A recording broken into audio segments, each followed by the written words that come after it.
Hey guys, my name is Victoria Sharmley. I'm in 8th grade, and today I'm going to give you a presentation about the wonderful, marvelous Edgar Allan Poe. And yeah, so here we go.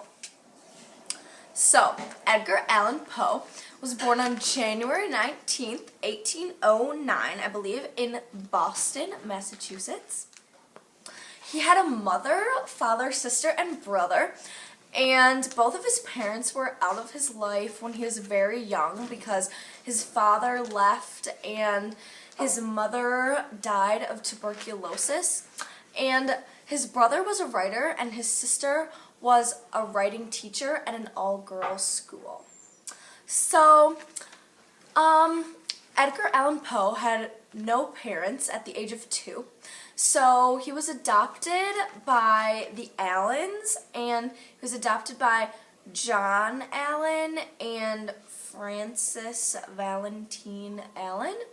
And his adoptive dad was a rich businessman. And yeah, so Poe's adoptive father, John, wanted Poe to become a wealthy, successful businessman, but Poe really wanted to become a poet and a writer. And so Poe moved out because his dad, his adoptive father, didn't give him enough money, so he was kind of poor because his adoptive father didn't give him any money.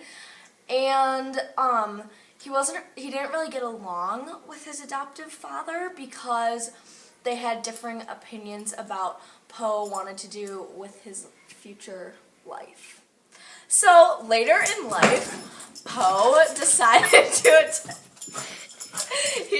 to attend the University of Virginia, but he dropped out shortly after because he spent his money on Just keep going.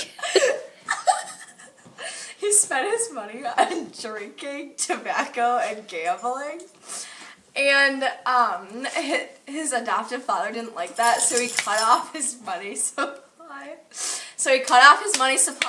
To the University of Virginia because Poe was being a typical college kid and wasting his money on drinking, gambling, and tobacco and stuff like that. And his adoptive father didn't like that, so he had to drop out of the university because his adoptive father cut him off of his money supply. So later, Poe entered the military.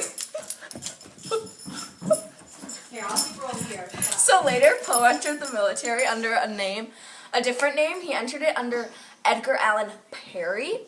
And he got really, really bored there, so he decided to try and get himself kicked out. Because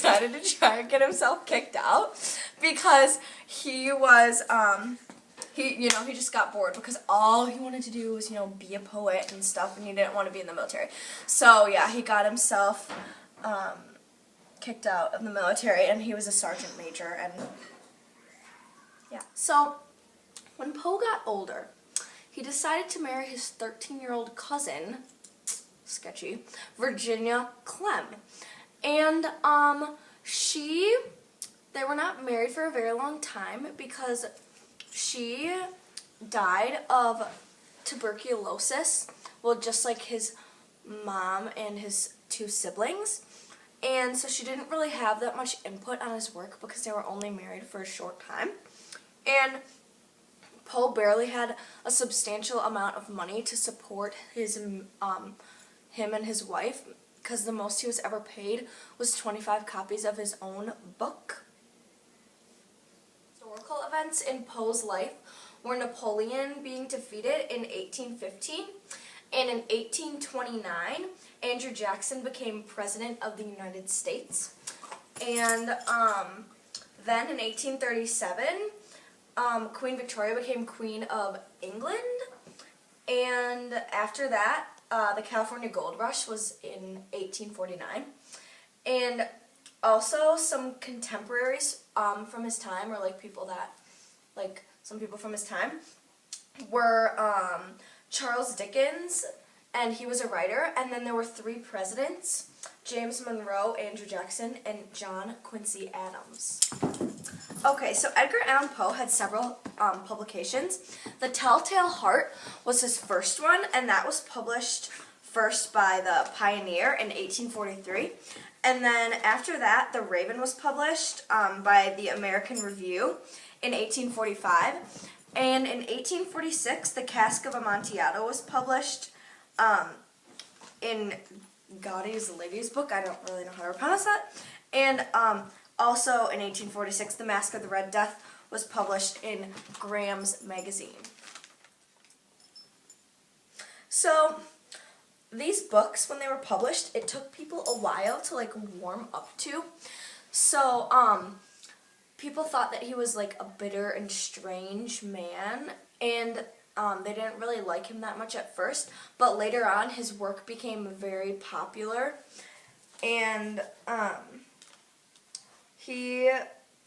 people were really sort of confused by his work at first because it was like nothing they've ever seen before, and he was known as the father of detective fiction because he basically wrote the first book of that genre. So people were like a little bit creeped out about it at first, and they thought he was like a weird man that just like was like killed a lot of people, but he just really like he had like a life with a lot of deaths in it and stuff. So Edgar Allan Poe was surrounded by tuberculosis, as I've already mentioned, so he had some mysterious theories to his death.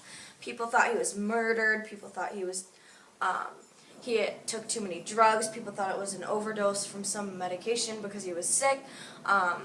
There were a lot of things, but some people actually thought it was a brain tumor, but the main reason everybody thought he was dead was because he was murdered, of course, because all of these books that he wrote, it would lead to a suspicious death.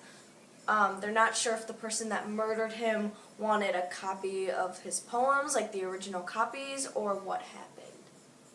Okay, so Edgar Allan Poe had two funerals, actually. His first one, he was buried without like a gravestone, like a headstone, near a church, but then a train came by and it wrecked everything, which I really don't know how that's possible because trains like go on train tracks, and I'm sure he just wasn't buried like on a railroad. But anyway, so apparently some train came and like ruined everything, so they reburied him close to a church for the second time. And then there was this mysterious person that went by the name of the Poe Toaster, and he paid like an annual tribute for the past 7 years to Edgar Allan Poe, and everybody just called him the Poe Toaster. That was just his nickname. And Poe is still really, really remembered today because people still study his writing and his literature. Have been studying it for a really long time. Oh yeah, and also there's so much more that we can learn about Poe, like his death. Like people are still researching his death and things like that because they're not really sure like what happened to him. So yeah, that's all I have for today. I hope you enjoyed my presentation about Edgar Allan Poe, and yeah, I enjoyed learning about him, and there are so many more things to read in class and things like that. So yeah.